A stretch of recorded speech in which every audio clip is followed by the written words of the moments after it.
Mute. Or unmute, I should say.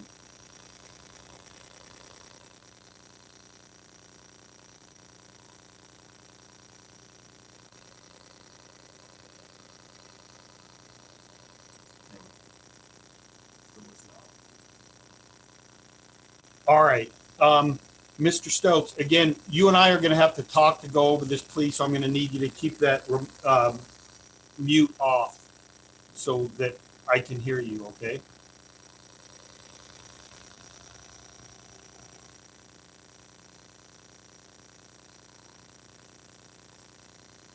Can you hear me now?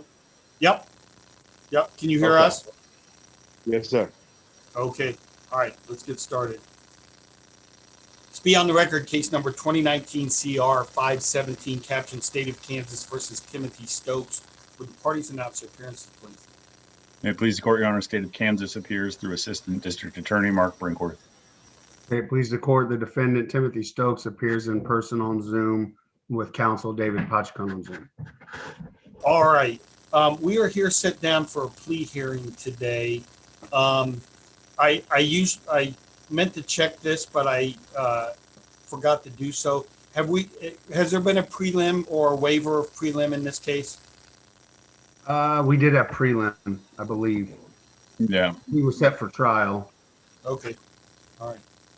Then we don't need to take that up. All right. Mr. Stokes, so here's how this is going to go today. To take up this plea, I'm going to have to ask you a bunch of questions, okay?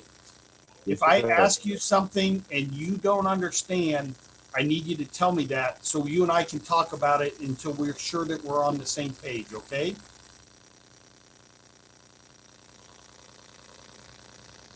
You have to answer out loud. Mr. Stokes, Yes, can sir. you still hear us? Yes, sir. Yes, Okay. sir. Can you hear me? Yes, sir. I can hear you. Can you hear me? Yes, You can't hear me? we can. Okay. Okay. All right. So you understand No. if I ask you something Can you you don't hear me? understand, if I ask you something you don't understand it, you need to tell me that, and we'll talk about it till we're sure we're on the same page. Okay. Yes, sir. All right. And if at any time you want to talk to Mr. Patrick Comp before you answer one of my questions, you just tell me that. We can do what's called a breakout room. We can send you guys where you can talk privately. Okay. Yes, sir. All right. To start this, we need to have you sworn in. So if you would raise your right hand, my court reporter will swear you in.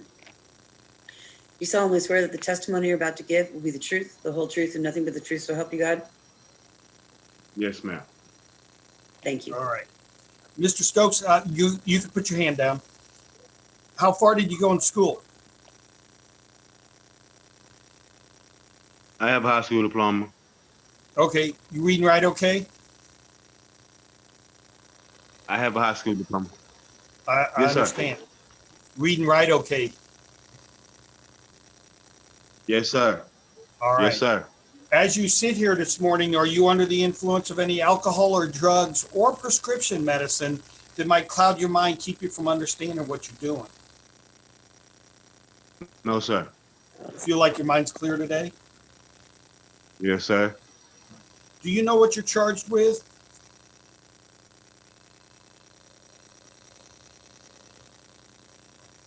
Yes, sir. All right. And you know that you don't have to change your plea Yes, from one of not sir. guilty I to... do. Okay. You know that you don't have to Yes, sir, I change do. your plea from not guilty to guilty. If you wanted a trial on the original charges, you would have an absolute right to a jury trial on those. Do you understand that? Yes, sir. All right. At that trial, the state would have to put on enough evidence to prove you guilty beyond a reasonable doubt. You wouldn't have to prove anything yourself.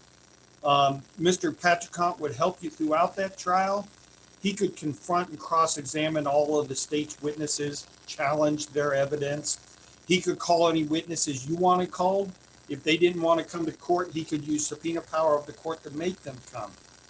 At that trial, you would have a right to testify, but you'd also have a right not to testify. And if you decided not to take the stand, the state couldn't use that against you. In other words, Mr. Brinkworth couldn't get up and argue, well, you should find him guilty because he didn't get on the stand and tell you his side of the story. You understand all that? Yes, sir. All right.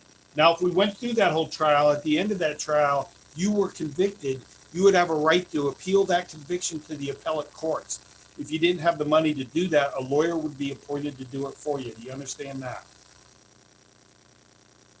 Yes, sir. All right. Now, if Yes, we go forward with this sir. plea today and I accept this, there's not going to be any kind of trial like that at all.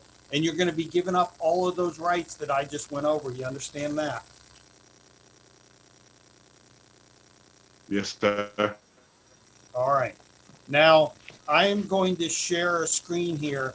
Mr. Patricant sent me Yes, sir. a copy of the plea petition in this case. And I want to ask you, first of all, can you see that?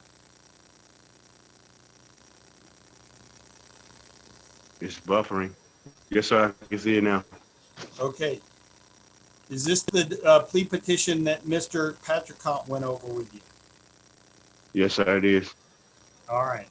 Now, in this box here, it's called the plea agreement.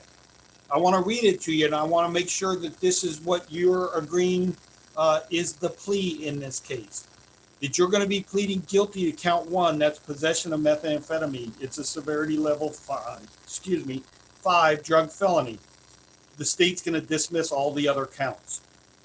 The parties are going to agree to recommend to the court the aggravated sentence in whatever grid box you fall in. That you should get a substance abuse evaluation as soon as possible and follow all recommendations.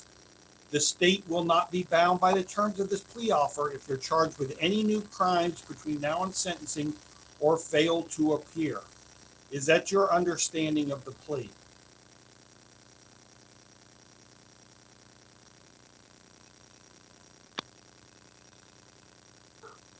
Okay. Mr. Stokes? I don't Oh, see We him on the lost screen. him. Off he went. Let's wait and see if he can reconnect. Hey, while we're here, well, here he comes. All right. We lost you there for a second, Mr. Stokes. Can you hear us?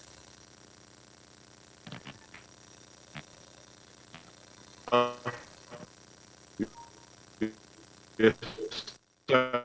That's not good. All right. Judge, I hate to be the one to say it. Yes, sir. Yes, sir. I think if the Hello? connection issues don't Hello? improve, we may need to reschedule this. Yeah, we'll see. I'm gonna. Do you have anything at 9:30? No, Judge, my next thing's at 10. All right. Well, let's try and get through this if we can. We'll see. While we're waiting for him to get back on, I noticed it says recommend the aggravated sentence. Is there any kind of agreement as to recommendations for probation? Hello? I think it was just per the grid. We were, I don't know why I didn't put it on there, but we were agreeing to probation, and that's why we also agreed to the aggravated sentence. That was the question.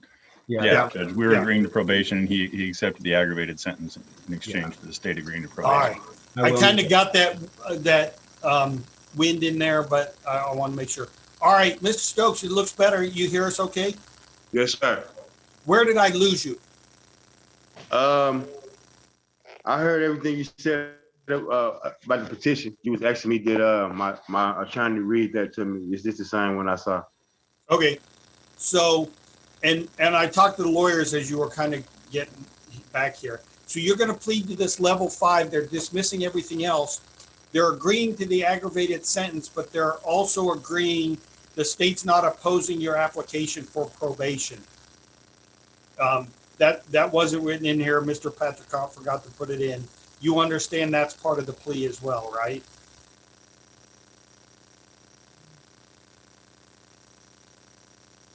I think he's Yes. Yeah. Could you repeat that, Your Honor?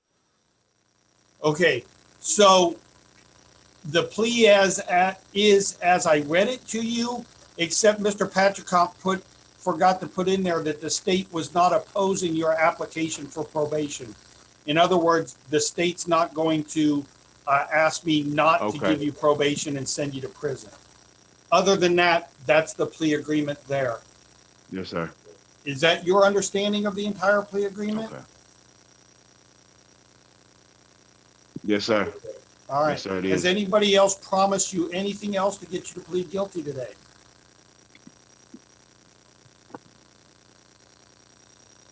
No, sir. All right. Anybody placed any force or No, threats against you to sir. make you plead guilty today?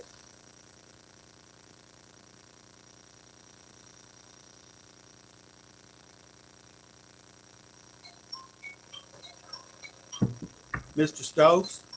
No, sir. All right. Now, there's some talk in here about what the recommended sentence is going to be.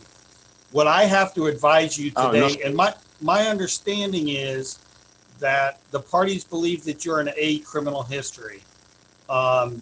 So when they're talking about the maximum possible sentence and recommending the aggravated number, if you are in fact an A, the maximum that anybody can get for this crime is 42 months in prison and a fine of $100,000 with 12 months of post release.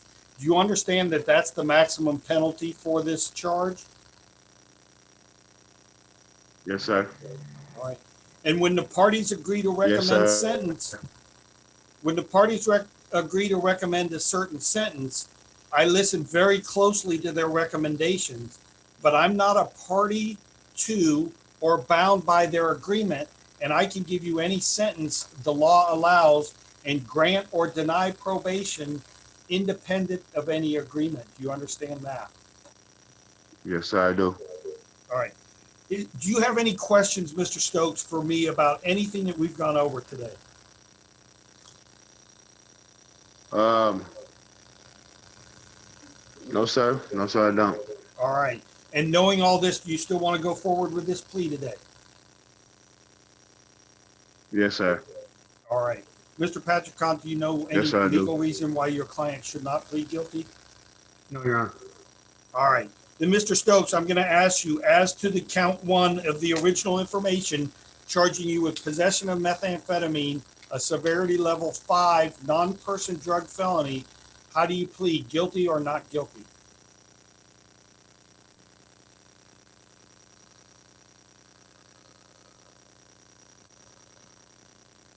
Guilty. Okay. Now, I want you to Yep. listen closely because I'm going to ask the state to tell me what they think the facts would be if this case went to trial. When they're done, I'm going to ask you if that's what happened, okay? Judge, Yes, sir. if this matter were to proceed to trial, the state would produce evidence showing that on Saturday, May 11th, 2019, at approximately 8:40 p.m., Officer Lowney and Markovich with Kansas City, Kansas Police Department observed a gold Lexus SUV bearing Missouri tag of XB2T8J19 committed an improper stop and turn signal violation at 6th and Parallel Parkway in Kansas City here in Wyandotte County. Officers got behind the vehicle to initiate a traffic stop and could smell the odor of marijuana coming from the vehicle. The officers conducted a traffic stop at 6th and Freeman Avenue and made contact with the driver, who advised that he didn't have identification on him. He identified himself as Timothy Stokes and provided the social security number of 426-355868. As Officer Markovich was speaking with Stokes, he could smell the odor of marijuana coming from the vehicle. Stokes was removed from the vehicle and taken into custody for driving without a license. Officer Markovich conducted a search incident to arrest and removed a napkin from Stokes' front left coat pocket. The napkin contained a green leaf-like substance. Mr. Stokes spontaneously uttered that the substance was marijuana. Officer Markovich also removed a clear tied sandwich baggie containing a solid white substance similar to methamphetamine from his right front coat pocket. An additional $1 bill was removed from the same pocket that contained a similar white substance that was inside the bill. Officers conducted a computer check through dispatch that initially showed he did not have any record in the system. Dispatch then advised that they located several NCIC warrants for Timothy Stokes with a date of birth of July 1st, 1979, which was different than the date that was given to them originally, which was 1978. The social security number was also different by 2 digits. Stokes' brother, who was a passenger in the vehicle, advised Officer Markovich that Mr. Stokes' date of birth was, in fact, July 1st, 1979. Sergeant Lewis then field tested the green leaf-like substance and white substance, and they were both presumptively positive for the presence of THC and methamphetamine, respectively. The marijuana weighed 2.3 grams and the methamphetamine weighed 5.3 grams and were placed into property as evidence. And all those events happened in Wyandotte. Mr. Stokes, you heard what the prosecutor had to say? Yes, sir. Is that what happened in this case? Yes, sir. All right, That's thank what you. happened.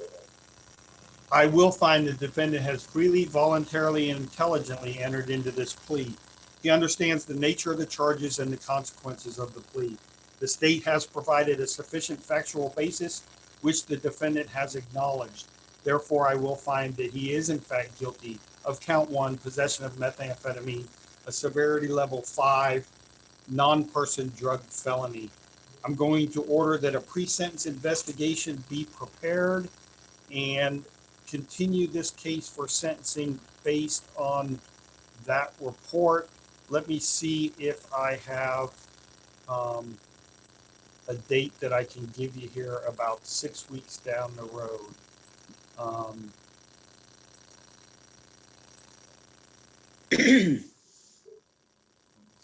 Stop this. Won't let me open my calendar while that's open. All right. So that would take us to early May. How about May 7th at 9 a.m. for sentencing? Mr. Patrick Comp, would that work for you and your client? That works for me, Judge. All right. Have you guys done a pre-sentence event? Was it on the bottom of the plea petition? It's on there. I still need a little bit of information on it. I'll get the rest of the information when I get the signed plea petition, and I'll get it over. All right. Then I will wait. I'm not going to sign this one and submit it. I'll just wait till you get me the signed plea petition and the PSI, and then ship it on over to me. I'll sign it, and I'll make sure that the pre-sentence investigation request gets over to probation. Mr. Okay. Stokes, here's what's going to happen. Mr. Patricon's going to get, is he still, there you are. Mr. Patricon's going to get your information over to probation department. They're going to reach out to you. It should happen in, say, the next week to 2 weeks to set up an interview time for you to get your PSI done. You need to keep in touch with Mr. Patricon, because if you don't hear from them within 2 weeks, something's gone wrong, okay? And we need to get reconnected. Remind me, are we expecting him to have a substance abuse eval Yes, done Judge. before sentencing? If possible, that would be ideal, Judge, but I think that that may not be possible just given the COVID restrictions that are in place. So as soon as possible, and then make the recommendations part of his conditions of his probation. It would certainly make it much easier, Mr. Stokes, to grant you your probation if I had that in my possession, but it's not a requirement for you to get probation. Hopefully you'll be able to do that. All right. So David, anything else for the record? Judge, what time was that on the 7th? 9 o'clock. I should also advise you now, as a convicted felon, Mr. Stokes, it's prohibited for you to own or possess a firearm. Certain kind of deadly cutting instruments like dirks, daggers, switchblades, basically knives that could be considered deadly weapons. You understand that? Yes, sir. All right. Yes, sir. Anything else for our record today? No, Judge. No, Your Honor. We are adjourned. David, I'll be looking for that plea petition PSI request. Okay. Do you need, I can, if you want me to, I don't know if this helps, I can leave, we can all leave, and I can make you the administrator. You can meet with your client, and then just kind of end the meeting when you're done. I'll just call him.